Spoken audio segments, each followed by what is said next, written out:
Hello everyone, आज हम लोग maximum fluctuation of energy, coefficient of fluctuation of energy, energy stored in a flywheel, इन सब topic के बारे में पढ़ेंगे।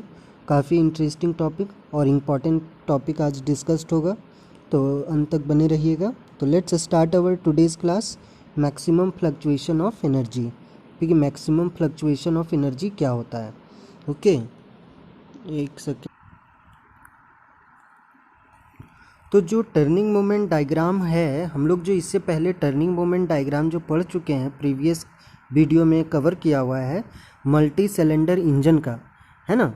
उसमें जो वेव कर्व जो बना था, जैसे कि आप यहाँ देख रहे होंगे, यही आपने एक मल्टी सिलेंडर इंजन का जो फ्लक्चुएशन ऑफ एनर्जी कर्व है वो इसी तरह से देखा हुआ था, हम लोगों ने देखा हुआ है। इसमें जो एरिया है, जैसे यहाँ A1, A3 और A5 है, ठीक है, A1, 3, A5, ये सब जो एरिया है वो above the mean torque line, ये जो मीन टॉर्क लाइन है इसके ऊपर में है।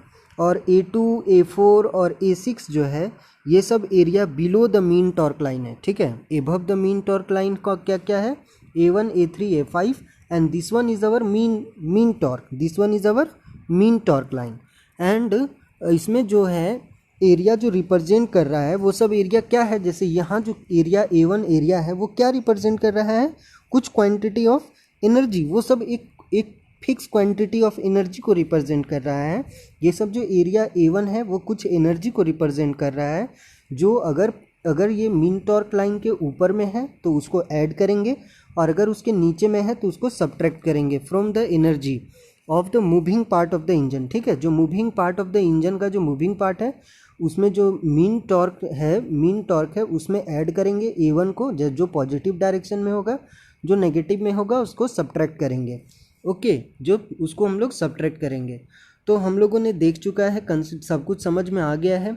अब हम लोग देखते हैं कि let the energy of the flywheel at A is equal to E। जो हम लोग एट A पर जो E एनर्जी है वो कितना है? E है। जैसे इस पॉइंट पर, A पॉइंट पर कितना एनर्जी है? कैपिटल E एनर्जी है, ओके, A पॉइंट पर। तो यहाँ तक तो हो गया कि A पॉइंट पर E एनर्जी है। तो जो एनर्जी होगा वो B पर कितना होगा? तो डायग्राम देखिए आप यहाँ, जैसे ही हम लोग A से B की ओर आएंगे तो E एनर्जी में A1 ऐड हो जाएगा, और अगर हम लोग B से C जाएंगे तो E plus A1 minus A2 हो जाएगा। तो देखिए E plus A1 minus A2, और जैसे ही D पॉइंट पर आएगा, D पॉइंट कहाँ पे? यहाँ पे है, तो E plus A1 minus A2 plus A3, तो यहाँ पे आएंगे तो ये प्लस A3 हो जाएगा। एनर्जी एट E पर आएंगे तो E plus A1 minus A2 plus A3 minus A4 हो जाएगा। तो यहाँ तक आएंगे तो माइनस A4 भी ऐड हो जाएगा, ओके। फिर अगर F पर देखेंगे तो E plus A1 minus A2 plus A3 minus A4 plus A5 हो जाएगा। यहाँ तक आएंगे तो प्लस A5 भी हो जाएगा, और लास्ट में जो होगा E plus A1 minus A2 plus A3 minus A4 plus A5 minus A6 हो जाएगा, ओके। G पर तक यहाँ हो जाएगा। तो एनर्जी एट A पर जो एनर्जी है वो या एट G पर, जैसे ही हम लोग G पॉइंट पर पहुँचेंगे, वो किसके बराबर हो जाएगा? एनर्जी एट A पर। जितना A पर एनर्जी है उतना ही G पर एनर्जी मिलेगा, है ना। तो G का एनर्जी और A का एनर्जी बराबर होगा, ठीक है। तो मतलब यहाँ पे ये कहना चाह रहा है कि E में जब ये ऐड किए, फिर सब्ट्रैक्ट किए, फिर ऐड किए, फिर सब्ट्रैक्ट किए, फिर ऐड किए, फिर सब्ट्रैक्ट किए, तो जो मैक्सिमम हम लोगों को मिलने वाला है वो कब मिलेगा? तो ऐट हम लोग को D पॉइंट पर मैक्सिमम मिलेगा, हमको लगता है D पॉइंट पर मैक्सिमम मिलेगा, हमको लगता है, ठीक है। और मिनिमम D पॉइंट पर कैसे मैक्सिमम मिलेगा? जब हम लोग का E पॉइंट पर मिनिमम मिलेगा और B पॉइंट पर मैक्सिमम मिलेगा। जब हम लोग का E में A1 जब ऐड हो जाएगा तो यही हम लोगों का मैक्सिमम पॉइंट हो जाएगा, और E पॉइंट पर यहाँ पे मिनिमम मिलेगा, है ना। हम लोग देख लेते हैं यहाँ पे। तो let us suppose that the greatest of this energy at B, जो सबसे ज़्यादा मिलेगा वो B पर मिलेगा, और जो मिनिमम मिलेगा वो कहाँ पे मिलेगा? E पॉइंट पर मिलेगा। जो मिनिमम मिलेगा वो हम लोगों को E पॉइंट पर मिलेगा, ओके, E पॉइंट पर मिलेगा, ठीक है। तो E पॉइंट पर हम लोग को मिनिमम मिलेगा इस डायरेक्शन से अगर हम लोग चलेंगे तो, ओके। तो हम लोग यहाँ पे therefore the maximum energy in the flywheel क्या हो जाएगा? E यहाँ पे था, प्लस A1 ऐड करेंगे तो B पॉइंट पर पहुँच जाएंगे, तो E plus A1 minimum energy of the fly wheel होगा E plus A1 minus A2 plus A3 minus A4, हम लोग E पॉइंट पर पहुंच जाएंगे, ये हम लोग का मिनिमम एनर्जी होगा।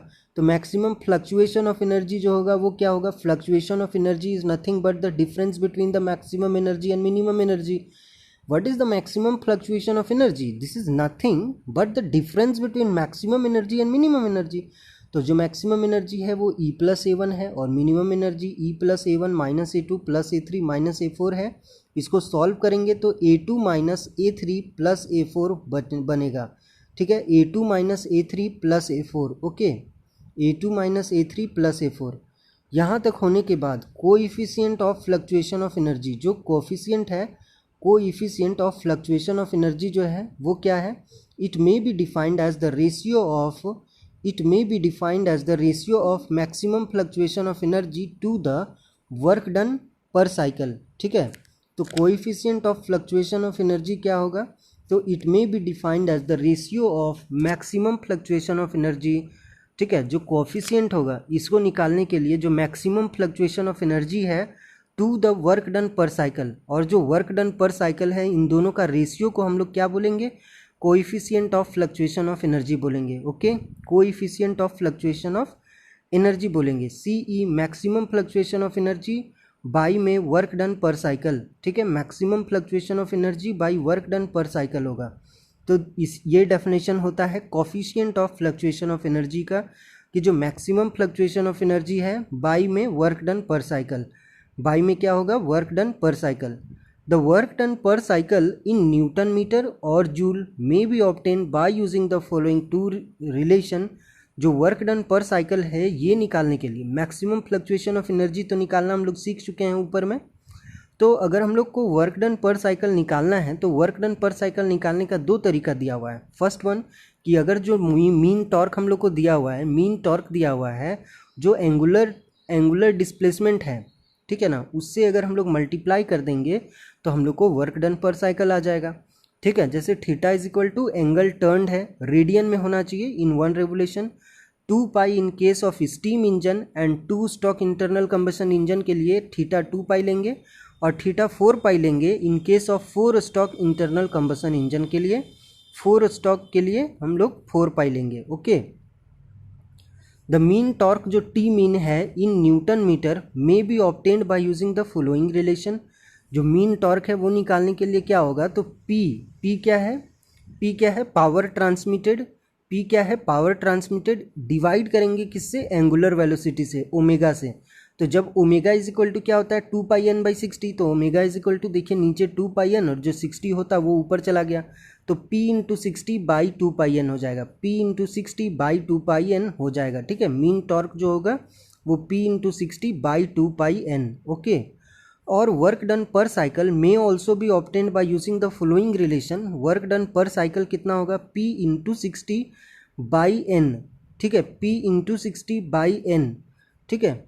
तो ये हो गया आपका work done per cycle may also be obtained by using the following relation से हम लोग निकाल सकते हैं P into 60 by N. N क्या है, number of working stroke per minute, कि एक मिनट में कितना वर्किंग स्टॉक है वो आपका नीचे में रहेगा, is equal to N in case of steam engine and 2 stroke internal combustion engine के लिए, 2 स्टॉक के लिए एन ही रहेगा, और अगर 4 स्टॉक इंजन रहेगा तो n बाई 2 यूज़ करेंगे, ठीक है। यहाँ पे स्मॉल n के जगह में n by capital N by 2 use करेंगे, okay. The following table shows the, तो ये आपका हो गया। अब हम लोग coefficient of fluctuation of energy देखेंगे तो हर एक के लिए अलग अलग होता है, ठीक है ना।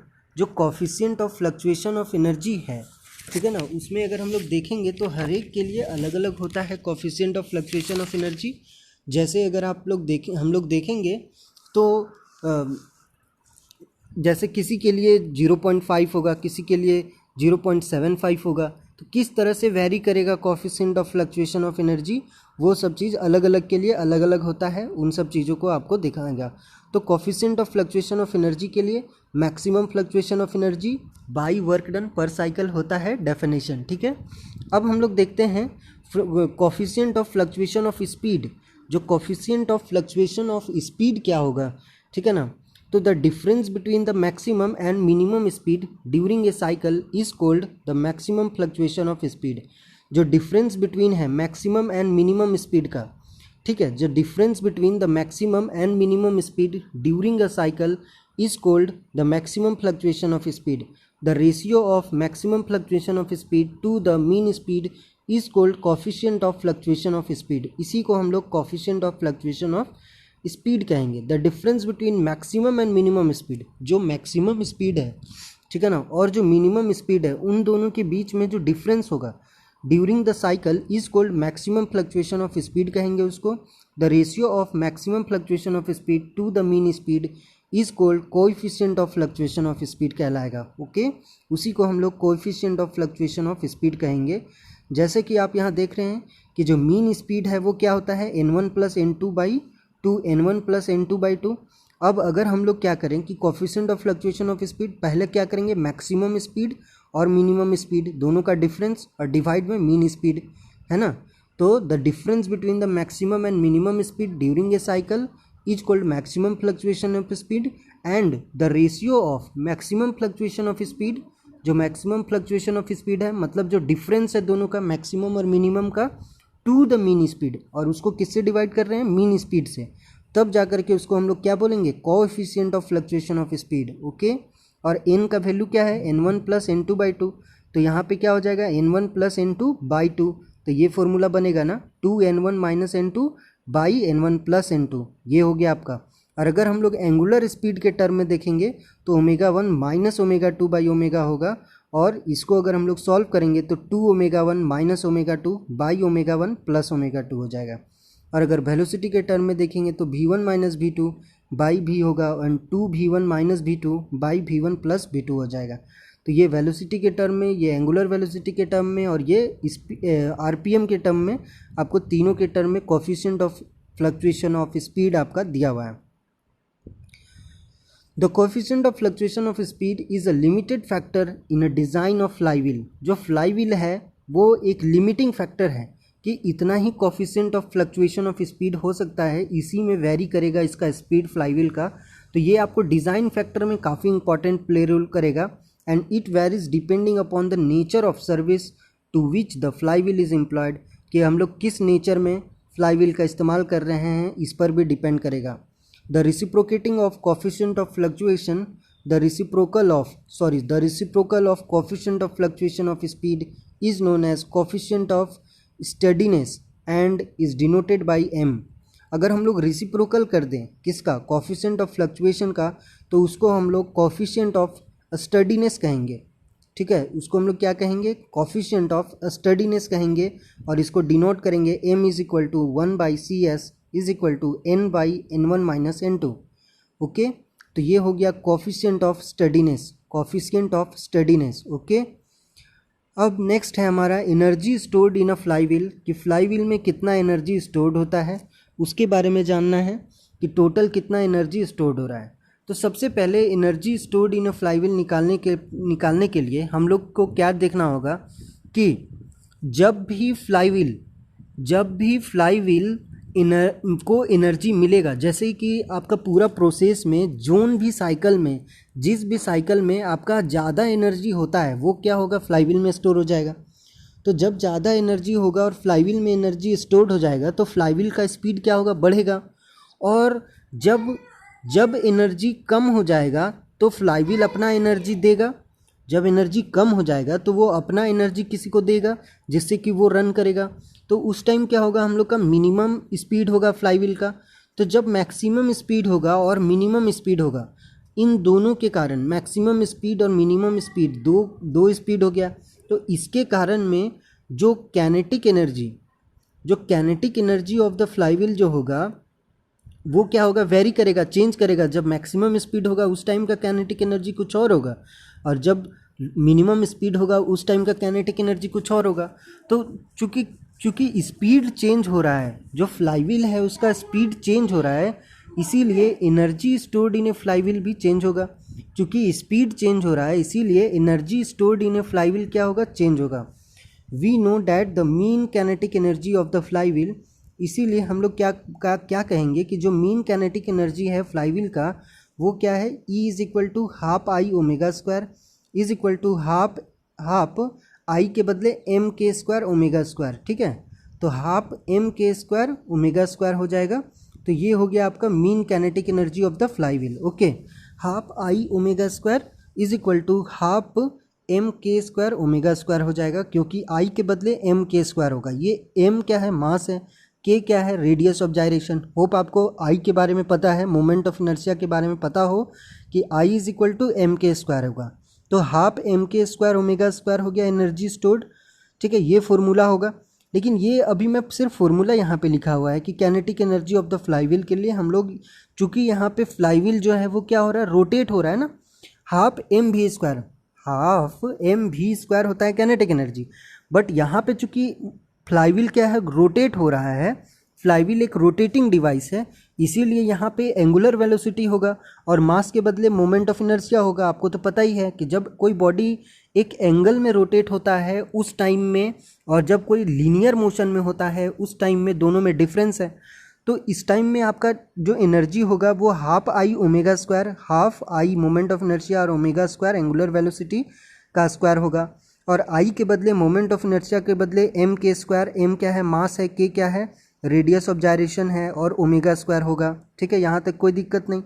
अब मैंने क्या बताया कि स्पीड फ्लक्चुएशन होने के कारण दो स्पीड होगा, जैसे कि as per the speed of flywheel change, चूंकि speed of the flywheel change हो रहा है, from omega 1 to omega 2 change हो रहा है, the maximum fluctuation of energy जो होगा, मैक्सिमम फ्लक्चुएशन ऑफ एनर्जी जो होगा वो क्या होगा, maximum kinetic energy minus minimum kinetic energy.